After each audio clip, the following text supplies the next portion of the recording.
the summer of 1992, I discovered magic. I was 16 years old and I was at the Walt Disney Animation Studios. I got to see firsthand artists and animators creating the very films that sparked my imagination. It was like the pantheon of animation, right? This is where Mickey was born. This was the house that Walt built. And I had grown up on the wonderful world of Disney, on the CBC, and here I was standing in the midst of that magic.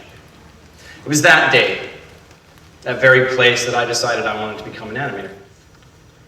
I wanted to do what they did. I want to make cartoons for the rest of my life. I suppose you could say on that day, I decided to become a magician. There's a person that I'd like to tell you about today. It's a person who was responsible for me being there. It's a person I've never met. It's a person none of us will ever meet. His name was Emil Cole. Now, I'm not here to tell you today that he inspired me to grow a wicked-ass mustache. That'll be next year's talk. To me, Emil is the father of the magic that I fell in love with that day. Now, across cinematic history, the name Emil Cole might just come off as a footnote in the sort of history of all film, whether it's live action or animated. But today, with you, I would like to change that. If I was to canvass this room and ask what you thought was the very first animated film, you might say things like Mickey Mouse, or Snow White, or even Popeye. Well, the very first animated film was actually created by Emil Cole. And he did this by asking himself a very simple question. What if my drawings could move? Emil Cole was the very first artist to take his drawings and shoot them on film, frame by frame, individually. And when he played them back, he revealed the magic of animation. Now, this is 20 years before the very first sound cartoon, that's Steamboat Willie, Mickey Mouse. And it's 30 years before Snow White, which was the very first animated feature film. The audiences that saw his first film must have been blown away. Emil Cole's first film was released in 1908, and it was called Phantasmagoria. Now think for a second yourself. Put yourself in 1908. This is a year where Henry Ford first introduced the horseless carriage. The Titanic had just begun construction. Women first competed in the Olympics. If you were lucky enough to have a phone, you had to crank it to make a call. So this is in the heart of the Industrial Revolution. Emil Cole was about to start a revolution of his own. Now, this comes before Walt Disney becomes a big multi-billion-dollar company. It's before Bart Simpson. It's before Flying Dragons and Bugs Bunny, and it's certainly before Candy Crush. So it's taken me a while in my career to really, respect the influence that he's had on our industry and on me as an artist. So I would like to share with you today just a short clip from Emil Cole's Phantasmagoria.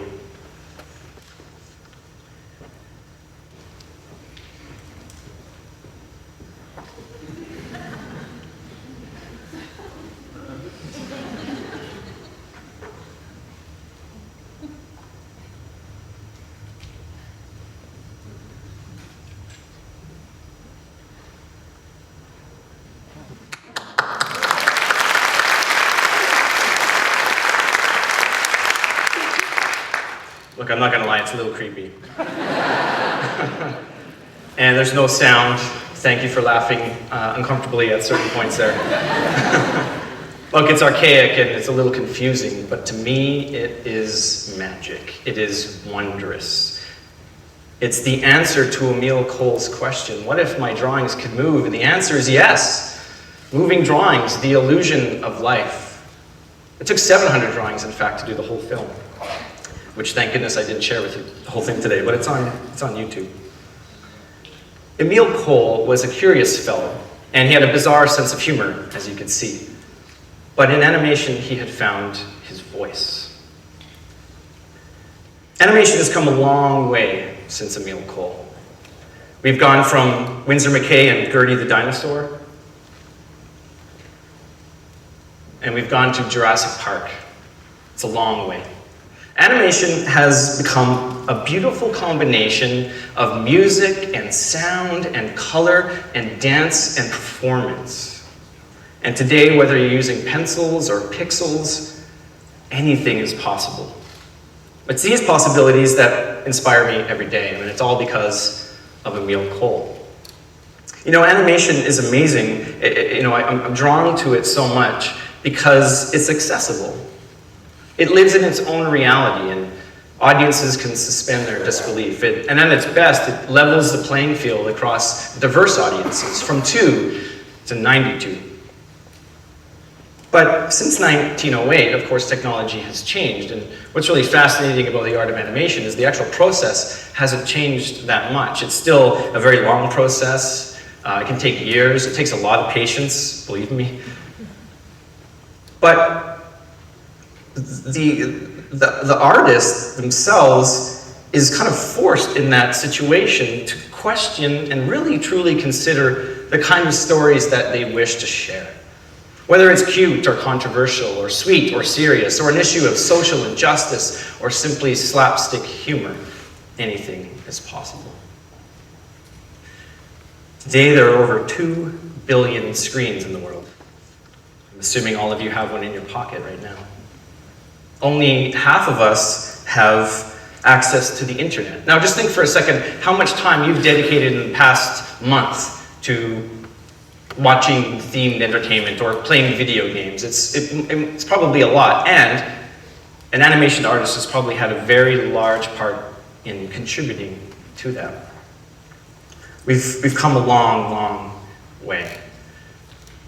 I wonder to myself sometimes, wouldn't it be neat to go back into 1908 and sit next to Emile Cole when he's showing Phantasmagoria, and I've got my top hat on, dressed the part, and I get to lean in while these audiences are watching this, and I say, dude, you have no idea what you've just started. This is going to catch fire.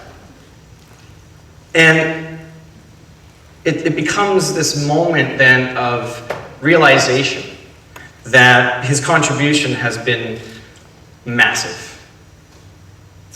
So I ask myself this question now, because anything is possible and because of Emile Cole, who is the next one?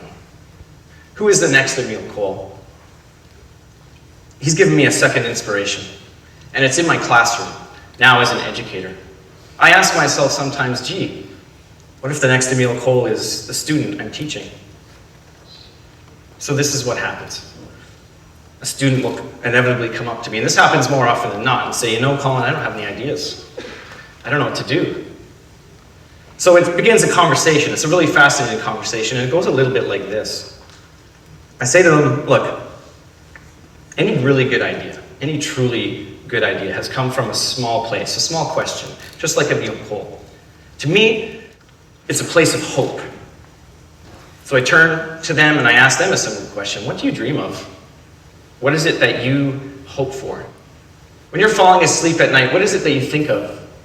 When you're on the bus and you're listening to music, what do you daydream of? Is it a zombie hamster space hunting video game? Or perhaps it's a movie about a princess who saves a prince. Or a film about where you grew up, or a story about how you overcame a defeat. And I say to them, look, it's got to come from a place of personal experience. Don't wait for anyone's permission to share that story. Don't give an audience a story they want to hear. Give them a story they need to hear. This is the moment where it all falls apart. The blood rushes from their face, the knees start to buckle, right? The fear starts to creep in. They're like, oh, what if no one likes my idea? What if no one likes my art? What if no one likes me? So after we're done crying, I grab them. Well, I don't grab them, I hold them gently. And I say, look, let me tell you this. This is the one thing I know. The word animation begins with anima. Not enema. I just saw your face just like switched. Anima. And when translated from Latin, it means heart or soul. So to be an animator is to truly bring something to life. As animators, we have this really amazing ability to reach out from the screen and affect an audience's emotions. And when this happens, a really interesting spark occurs. This is when the secret ingredient to the magic that I fell in love with becomes. It's what makes this magic real. It's empathy. We could all use a little more empathy in the world. Emile Cole went on to make 250 films. There's a school in Lyon, France, called the Emile Cole School of Drawing, and if you'll pardon the pun, this must be amazing for those students to draw a line from their work to Emile's. I believe anyone can do this. I believe you can too. Whether your personal pursuit is science or art or sport, you can create empathy in others by overcoming your fears. So I encourage you to experiment and ask the small questions.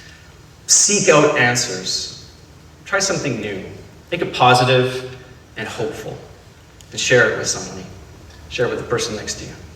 Share it with the world.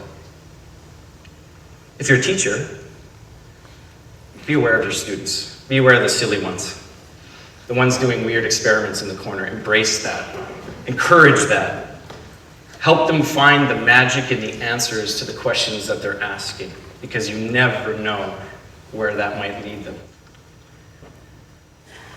You know, Emile never did become Walt. Maybe you've just heard his name for the first time today, and it's easy to take for granted what he did in 1908. But I would like to celebrate his name together with you this morning, Emile Cole. To celebrate at the very least the spirit of his curiosity and his fearlessness, and leave you with that today. We can thank him for 110 years of entertainment. We can all thank him for lighting the pathway of so many artists.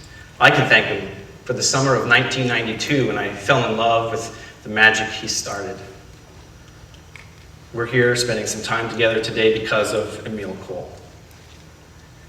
As animators, we don't just move characters.